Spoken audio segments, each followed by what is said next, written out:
Nous sommes très heureux de vous retrouver sur Medi 1. Soyez les bienvenus dans l'invité de la rédaction. Dans les pays en développement, on estime que les risques générateurs de mauvaise santé sont 10 à 20 fois plus élevés que les pays développés. Environ 10% seulement des travailleurs ont accès à des services de médecine du travail. À l'échelle mondiale, on s'est employé dès 1954 à améliorer la situation sur les lieux de travail, mais ce n'est qu'en 1979 que l'Organisation mondiale de la santé et l'Organisation internationale du travail ont intensifié leurs efforts dans ce domaine. Nous parlons aujourd'hui de la sécurité et de la santé au travail, et ce à la faveur de la 26e journée africaine de la prévention des risques professionnels.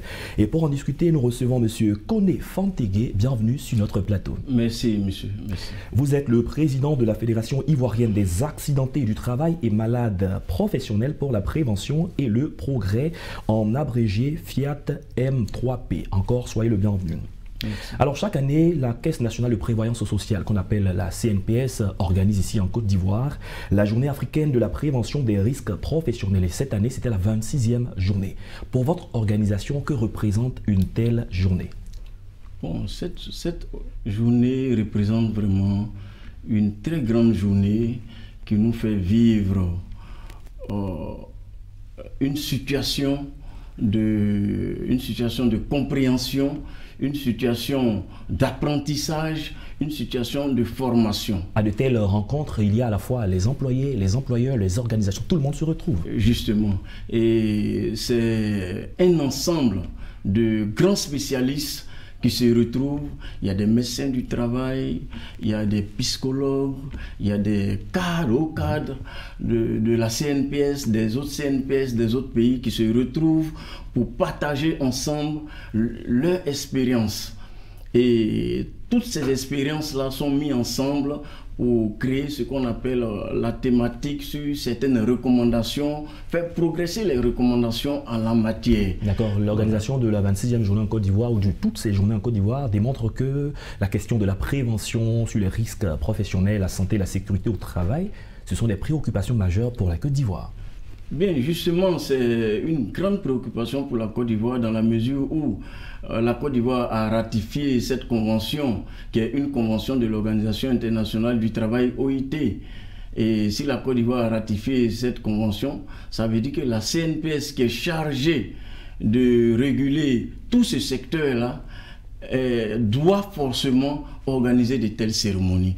Et je suis bien placé pour vous le dire parce que j'ai participé à l'AGEPA, qui est l'atelier thématique de la prévention sur l'agroforesterie en milieu forestier, bien sûr au Cameroun. Et j'ai participé aussi au SIAPRO, qui est le symposium de la prévention sur les risques professionnels à Ouagadougou. Donc je suis bien placé pour vous parler de tout ce...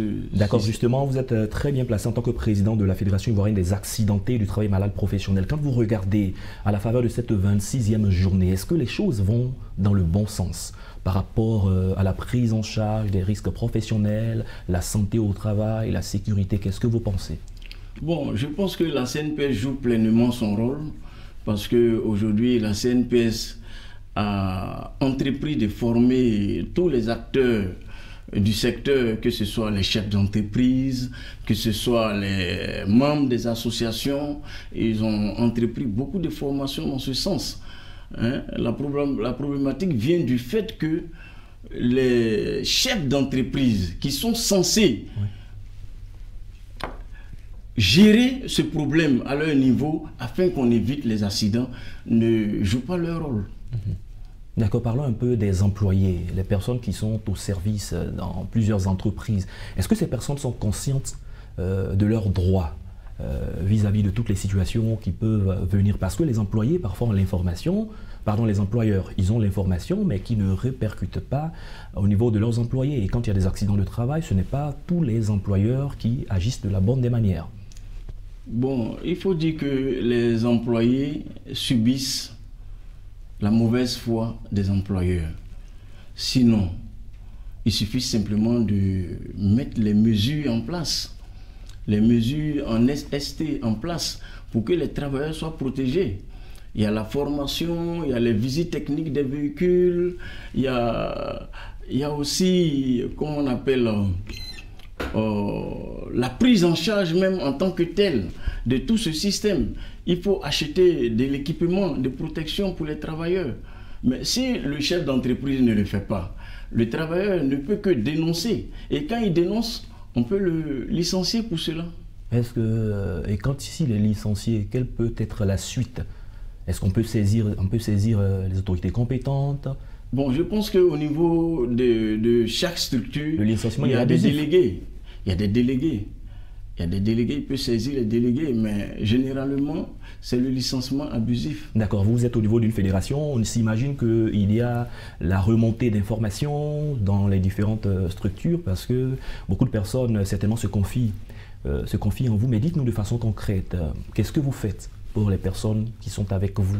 Pour qui vous luttez? Qu'est-ce que vous faites? Bon, il faut dire que nous sommes présentement une organisation.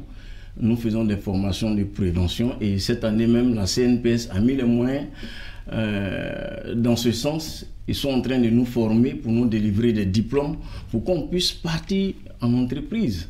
Donc, bientôt, nous irons en entreprise. Pour des sensibilisations? Bon, pas forcément pour des sensibilisations, pour des contrôles.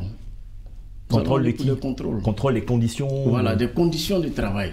Si les mesures de sécurité sont réunies, nous allons voir si les mesures de sécurité sont réunies. Et si les mesures de sécurité ne sont pas réunies, nous allons remonter l'information à la structure qui gère la prévention, à la CNPS, pour qu'elle puisse jouer son rôle, puisque c'est elle qui peut prendre des sanctions. C'est elle qui peut prendre des sanctions. Nous, en tant qu'organisation, association, on ne peut pas prendre des sanctions. D'accord. Cette année, à l'occasion de cette 26e journée, le thème parlait de sécurité, de santé au travail. Qui est garant de la sécurité et de la santé au travail? Est-ce l'employeur ou l'employé ou les deux à la fois? Bon, il faut dévouer ce rôle aux deux. C'est-à-dire, le chef d'entreprise, l'employeur, il met les mesures de sécurité en place, mais en tant qu'employé, tu dois pouvoir les utiliser à bon escient. Tu dois dénoncer ce qui est là, ce qui n'est pas bien fait. Tu dois pouvoir dénoncer ça. Mais si tu n'arrives pas à dénoncer, mais qui va te protéger maintenant? Alors que l'employeur, il a le devoir de mettre un certain nombre de conditions en place afin que toi tu puisses bien travailler. Mais s'il ne le fait pas, toi tu es obligé de dénoncer. C'est un peu ça. D'accord, ça fait bientôt 4 ans que vous êtes à la tête de cette structure. Quelles sont les grandes initiatives que vous avez prises pour les membres de votre fédération en termes d'activités concrètes posées? Bon, en termes d'activités concrètes, cette année, nous avons créé la COPAT M3P, qui est la coopérative des accidentés du travail et malades professionnels pour la prévention et le progrès. Quel a été son rôle? Bon, son rôle est un rôle qui va se définir dans la création de plusieurs projets de réinsertion socio-professionnelle, plusieurs activités génératrices de revenus. Et bientôt, nous allons réunir le conseil d'administration de la société coopérative et puis nous allons lancer les activités. D'accord. Donc c'est le plus grand projet de la fédération cette année. D'accord. Entre autres chantiers, on pourrait s'imaginer que les prochaines actions à mener, ce seraient donc les visites en entreprise pour contrôler, vous avez dit? Justement. Parce que les formations que nous sommes en train de faire, il y a une première vague qui allait faire la formation. Il y a 3 qui ont été retenus, qui ont eu leur diplôme. Il y a la deuxième vague qui va aller cette année. Et peut-être il y a 3 encore qui seront retenus, qui vont avoir leur diplôme. Et à la suite, la CNPS va prendre ses responsabilités pour nous mandater officiellement afin qu'on puisse faire de la prévention. D'accord. La dernière question, c'est quelle est votre collaboration avec les chefs d'entreprise, avec les employeurs? Parce que le rôle que vous allez jouer maintenant, ce n'est pas forcément le rôle de policier, mais il faut une collaboration. Oui. Bon, dès que les choses vont se mettre en place, je pense que nous allons adresser des courriers aux chefs d'entreprise pour leur parler de notre existence, ce qu'on projette faire et pourquoi pas même tisser des partenariats avec eux. Et puis à la suite de cela, on va travailler ensemble en symbiose pour le bien-être des accidentés, pour le bien-être même des travailleurs. Et donc de l'entreprise. Si les travailleurs sont en bonne santé, si les travailleurs sont en bonne santé, l'entreprise va aller de l'avant. Et c'est la Côte d'Ivoire, c'est tout le pays qui gagne. Merci Monsieur Koné Fantégué. Je rappelle que vous êtes le président de la Fédération ivoirienne des accidentés du travail et malades professionnels pour la prévention et le progrès. Avec vous, nous avons parlé de la prévention des risques professionnels à l'occasion de la 26e journée célébrée ici en Côte d'Ivoire. Merci d'être passé sur notre plateau. Merci infiniment. C'est la fin de cette émission. Merci à tous de l'avoir suivi. Bonne suite de nos programmes sur Média 1.